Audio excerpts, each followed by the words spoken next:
કેમ છો મિત્રો? મજામાં છો? ગઈકાલે આપણે એનસીઈઆરટીની અંદર ડીએનએ કુંતલનું પેકેજિંગ ભણ્યા હતા. આજે હું તમને એ જ ભણાવું છું, પણ એનિમેશન સ્વરૂપે ભણાવીશ કે ડીએનએ કઈ રીતે કોષમાં ગોઠવાય. તો આ કોષમાં આપણે ન્યુક્લિયસમાં ગયા,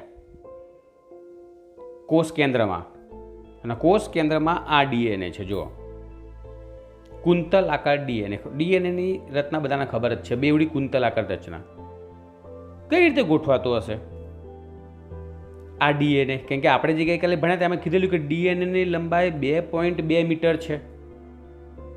તો આટલો લાંબો ડીએનએ નાનકડા એવા કોષમાં કઈ રીતે ગોઠવાઈ જાય? અને એક ડીએનએ તો હોય નહીં, ઘણા બધા ડીએનએ છે. આપણે તો ફક્ત એક જ ડીએનએની માહિતી લઈશું. તો એ સમગ્ર રચના આપણે એનિમેશન સ્વરૂપે અહીં ભણીશું. પ્રથમ તો આપણે આ જે ડીએનએ બતાવ્યો છે ને એની લંબાઈ ગણવાના છીએ. ડીએનએની લંબાઈ કાલે મેં ગણતર શીખવાડી તમને, જે તમને અહીં ફરીથી એનિમેશનમાં બતાવેલું છે કે ડીએનએની કુલ લંબાઈ બરાબર, સૂત્ર કેવું થાય? ડીએનએની કુલ લંબાઈ બરાબર ડીએનએમાં કુલ ન્યુક્લિયોટાઇડ્સની જોડીઓ, જે તમને ઇંગ્લિશમાં લખ્યું છે ટોટલ નંબર ઓફ બેઝ પેર, ગુણ્યા ડીએનએની બે ક્રમિક ન્યુક્લિયોટાઇડ જોડ વચ્ચેનું અંતર. બરાબર, જે તમને તીર સ્વરૂપે બતાવેલું છે. જુઓ, બે ક્રમિક ન્યુક્લિયોટાઇડ તમને બતાવેલા છે આકૃતિમાં, એનિમેશનમાં દેખી શકો છો. હવે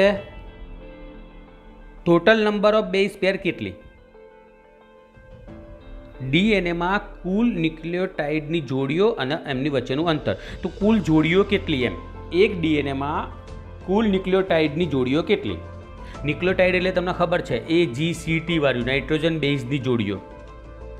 તો તમને જવાબ બોલો, 6.6 ગુણ્યા 10⁹ બેઝ પેર થાય. દેખાયું? એક ડીએનએમાં total number of base pair 6.6 ગુણ્યા 10⁹ બેઝ પેર. બરાબર, એના ગુણ્યા તમારે કરવાનું બે ક્રમિક ન્યુક્લિયોટાઇડ વચ્ચેનું અંતર, બે ક્રમિક ન્યુક્લિયોટાઇડ જોડ વચ્ચેનું અંતર. અને એ કેટલું આવતું હતું? 0.34 નેનોમીટર હતું. ચોપડીમાં જોઈ લેજો, ચોપડી બાજુમાં રાખજો જ મિત્રો. 0.34 નેનોમીટરને આપણે મીટરમાં કન્વર્ટ કરીએ તો શું થાય? તો 0.34 ગુણ્યા 10⁻⁹ મીટર. 0.34 ગુણ્યા 10⁻⁹ મીટર. હવે તમે એનો ગુણાકાર કરો કેલ્સી લઈને, તો તમારો જવાબ કેટલો આવશે? તો ડીએનએની કુલ લંબાઈ કેટલી આવી? 2.2 મીટર. એક ડીએનએની લંબાઈ 2.2 મીટર જેટલી આવશે મિત્રો,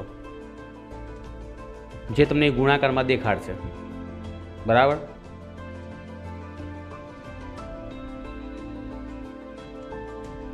હવે એક ડીએનએની જો લંબાઈ આટલી હોય અને આપણા કોષ જે હશે એ નાનકડો છે, કોષનું કદ કેટલું હતું? 10⁻⁶ મીટર હતી. તો આટલો ડીએનએ લંબાઈ ધરાવતો ડીએનએ કઈ રીતે ગોઠવાતો હશે એ આપણે અહીં સમજવાનું છે. માટે એને ડીએનએ કુંતલનું પેકેજિંગ કહેવાય. બરાબર, એક ડીએનએની આપણી હાઇટ 1 મીટર કહીએ ને આપણે, 1 મીટર એટલે કેટલું થાય? 1 મીટર એટલે 3.28 ફૂટ થાય. આ તો 2.2 મીટર ગુણ્યા 3.28 ફૂટ કરજો એટલે ફૂટમાં જવાબ આવશે. તમારી જે ટોટલ હાઇટ હશે ને એના કરતાં એક ડીએનએની લંબાઈ વધી જશે. તો આપણી પાસે તો આવા ઘણા બધા ડીએનએ આવેલા છે. તો આ ડીએનએનું કઈ રીતે ગોઠવાતું હશે, એનું પેકેજિંગ કઈ રીતે થતું હશે એ આપણે અહીં સમજીશું. બરાબર, આ એનિમેશન સ્વરૂપે દેખાડેલું, જેથી તમને ફટાફટ ખબર પડી જાય.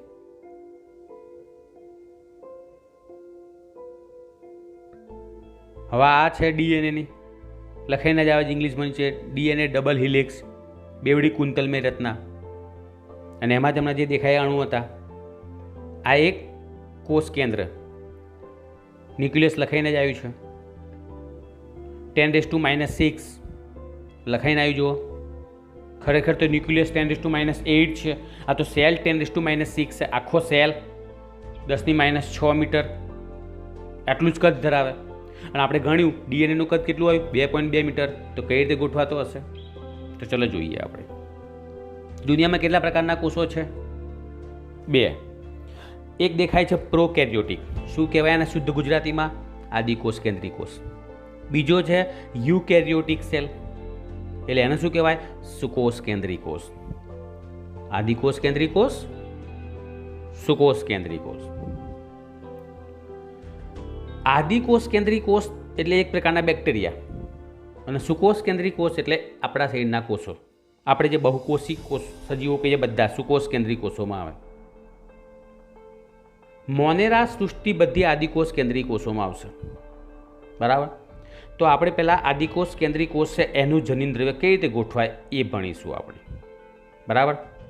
તો એમાં આપણે કયા બેક્ટેરિયા લઈશું? તો ઈ કોલાઈ બેક્ટેરિયા લઈશું આપણે. હા, ઈ કોલાઈ બેક્ટેરિયા નામ છે એવું બેક્ટેરિયાનું, બરાબર? એમાં એનું જનીન દ્રવ્ય ન્યુક્લિયો પ્રોટીન પુંજ સ્વરૂપે ગોઠવાશે. હા, એમાં ડીએનએ બતાવ્યું જુઓ તમને, બરાબર? હવે એ અંદર ગોઠવાય કઈ રીતે? તો ડીએનએ એક મોટી કડી સ્વરૂપે આયોજિત હોય. કડીઓ બતાવશે તમને અહીંયા એનિમેશનની અંદર એક કડી બતાવશે. એમાં ઝૂમ કરીને તમને બતાવ્યું જુઓ અહીંયા આ ડીએનએ છે અને એની કડી બતાવી છે, કડી સ્વરૂપે છે. 1 2 3 4 5 ને 6 કડીઓ છે, જોઈ લો. તો ડીએનએ કેવું જોવા મળતું હશે? એક કડી સ્વરૂપે હોય, આયોજિત હોય. આખું ડીએનએ આમ કેવું ગોઠવેલું છે, આમ ગૂંચડામાં રીતે, અને આવી 6 કડીઓ બતાવેલી છે. અને આ કડી, આ ડીએનએ વચ્ચેના ભાગે તમને પેલા લાડવા દેખાય પીળા રંગના, એને પ્રોટીન કહેવાય. પ્રોટીન કહેવાશે. એટલે એ પ્રોટીન સાથે આ કડીઓ જોડાઈ ગયેલી હોય, બરાબર? તો આમ ડીએનએ કડીઓ સ્વરૂપે, અને એની સાથે વચ્ચેના ભાગે પ્રોટીન આપેલા લાડવા. આવું લખતાની પરીક્ષામાં જસ્ટ સમજાવી રહ્યો છું. આ બધું ભેગું થાય તો એને ન્યુક્લિયો પ્રોટીન પુંજ તરીકે ઓળખાય. ન્યુક્લિયો પ્રોટીન પુંજ અથવા તો એને ન્યુક્લિયોઇડ તરીકે ઓળખાય. લખાઈને આવી જોઈ લો, ન્યુક્લિયોઇડ તરીકે ઓળખાય. આદિકોષ કેન્દ્રી કોષોના ડીએનએમાં હિસ્ટોન પ્રોટીન ના હોય, બરાબર? યાદ રાખજો. હવે વાત કરીએ આપણે સુકોષ કેન્દ્રી કોષ, યુકેરિયોટિક સેલ.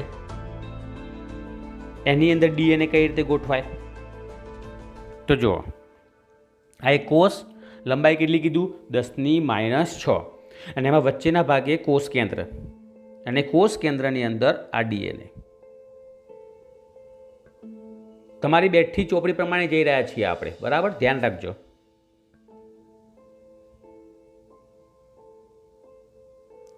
સુકોષ કેન્દ્રી કોષોમાં જનીન દ્રવ્યનું આયોજન જટિલ અને રંગસૂત્ર દ્રવ્ય તેમજ રંગસૂત્ર સ્વરૂપે જોવા મળે છે. હવે અહીંયા પેલા આ રચના તમને દેખાઈ રહી છે ને, આ રચનાઓ નામ તમને આવડે છે. શું નામ પાડ્યું? તો આનું નામ ન્યુક્લિયોઝોમ પાડેલું હતું. ન્યુક્લિયોઝોમ શાની બનતી રચના છે? ડીએનએ અને હિસ્ટોન ઓક્ટોમરથી બનતી રચના છે. તો વચ્ચેના ભાગે તમને પેલા નારંગી અને પેલા દેખાય છે ને, હિસ્ટોન છે. તમને દેખાડ્યું જો હિસ્ટોન, અને એ પોઝિટિવ છે, એટલે કે ધન વિષભારિત છે, અને ડીએનએ ઋણભારિત છે, બરાબર? આ હિસ્ટોન ઓક્ટોમર કેવા છે? ધનભારિત. અને ડીએનએ કેવો છે?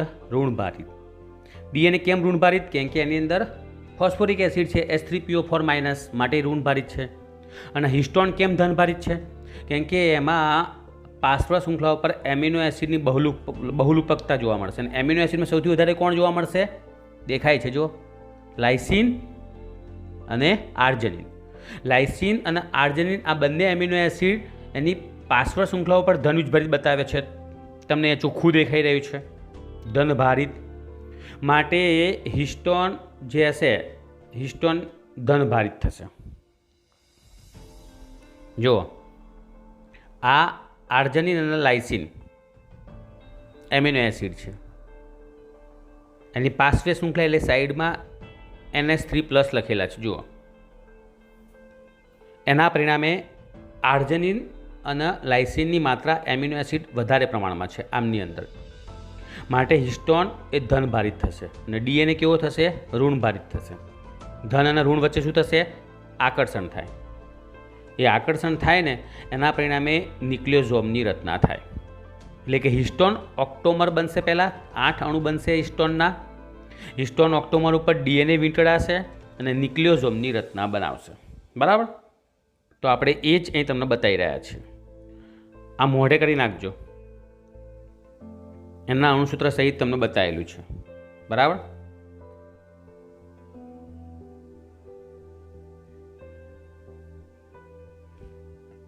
આ તમને જે બતાવ્યું ને એ ધનભારિત બતાવે, જો એના પરિણામે એ ધનભારિત જોવા મળતો હશે. ઓકે. હવે આવા હિસ્ટોનના 8 અણુ ભેગા થાય તો એ તમને 8 અણુ બતાવેલા છે. 1 2 3 4 5 6 7 અને 8 થયા. ઉપર લખાઈને હિસ્ટોન ઓક્ટોમર આ રીતે જોડાઈ જશે. જુઓ, અને આ એક બન્યો હિસ્ટોન ઓક્ટોમરનો અણુ. પોતે કેવો બન્યો? ધનભારિત. કોના કારણે ધનભારિત છે? લાઇસિન અને આર્જનિન જે કહીએ ને એ એમિનો એસિડના કારણે હિસ્ટોન ઓક્ટોમર ધનભારિત થશે. ડીએનએ કેવો હતો? ઋણભારિત. ડીએનએ કેમ ઋણભારિત હતો? કારણ કે એમાં ફોસ્ફોરિક એસિડ આવેલો હતો, એટલા માટે ડીએનએ ઋણભારિત હતો. હવે ગઈકાલે મેં તમને કીધેલું જ હતું કે આની અંદર આ જે બન્યા હિસ્ટોન ઓક્ટોમર એમાં 2 અણુ H2A પ્રકારના અને H2B પ્રકારના હશે, અને બાકીના 2 અણુ કેવા હશે? H4 અને H3 પ્રકારના. ધ્યાનથી જોઈ લો આકૃતિમાં. આ ડીએનએ કેવી રીતે હિસ્ટોન ઓક્ટોમર પર વીંટળાઈ રહ્યો છે. તો આ જે રચના બને એને ન્યુક્લિયોઝોમ કહેવાય ને. ન્યુક્લિયોઝોમ એટલે શું થાય? હિસ્ટોન ઓક્ટોમર વત્તા ડીએનએ બંનેની સંયુક્ત રચના, એટલે એને કહેવાય ન્યુક્લિયોઝોમ. લખાઈને આવ્યું જોવા નીચે ન્યુક્લિયોઝોમ કઈ રીતે ગોઠવાયો જોયો તમે ડીએનએ અંદર.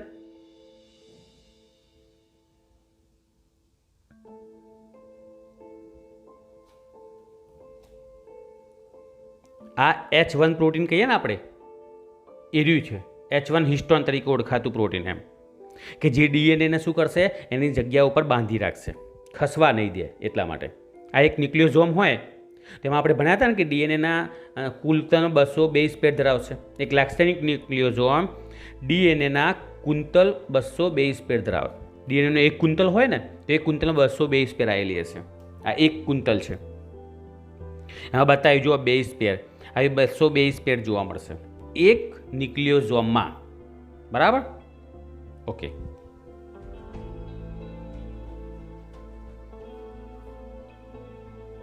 ન્યુક્લિયોઝોમની રચના શાનાથી બની? ઋણભારિત ડીએનએ અને ધનભારિત હિસ્ટોનથી. હવે ધ્યાનથી જુઓ, આ ન્યુક્લિયોઝોમ કેવી રીતે ગોઠવાયેલા છે? પેલા દોરીમાં પરવેલા મણકા જેવા દેખાય કે ના દેખાય? જો ઇલેક્ટ્રોન માઇક્રોસ્કોપમાં આપણે આ જોઈએ તો આપણને એક દોરીમાં પરવેલા મણકા જેવી રચના દેખાશે. ઇલેક્ટ્રોન માઇક્રોસ્કોપમાં ક્રોમેટિનમાં આવેલા ન્યુક્લિયોઝોમ દોરીમાં પરવેલા મણકા જેવા દેખાય. એ લખાઈને આવ્યું ઇંગ્લિશમાં. હિસ્ટોન ઓક્ટોમર અને ડીએનએ ભેગા થઈને ન્યુક્લિયોઝોમ બનાવ્યા. 1 2 3 4 ન્યુક્લિયોઝોમ છે. ચારે ચાર રીતે ગોઠવાઈ ગયેલા છે. જુઓ,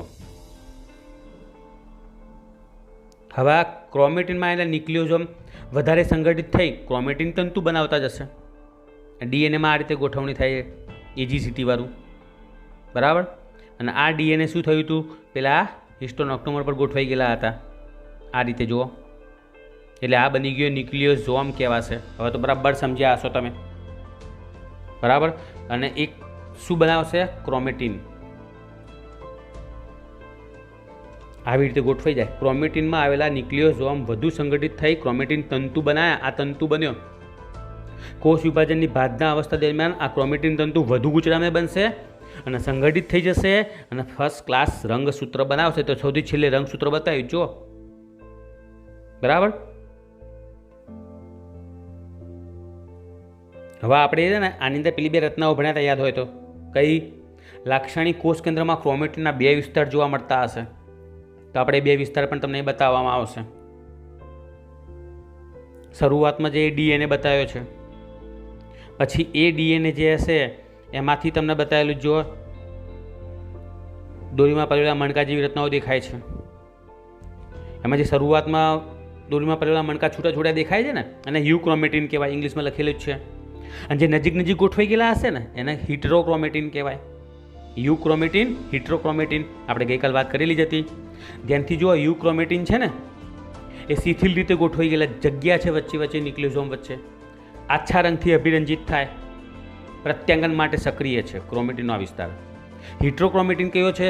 નજીક નજીક ગાઢ રીતે ગોઠવાઈ ગયેલો છે, ઘેરા રંગથી અભિરંજિત થશે. અને પ્રત્યાંગન માટે નિષ્ક્રિય ક્રોમેટિન છે. બરાબર બાળકો? તો આ છે યુ ક્રોમેટિન, આગળના ભાગે અને પાછળના ભાગે શું જેવાતું હશે? હિટ્રોક્રોમેટિન. બરાબર?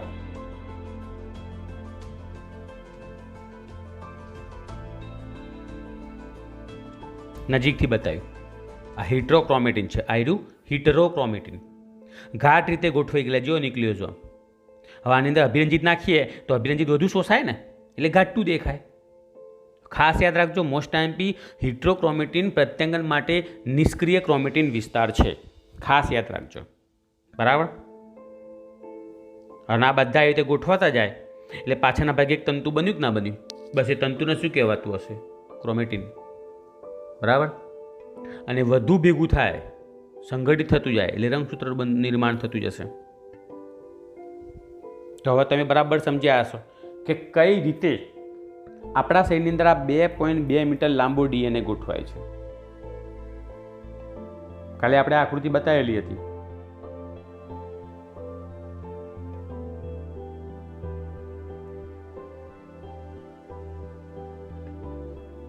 ઓકે, સમજી ગયા બરાબર?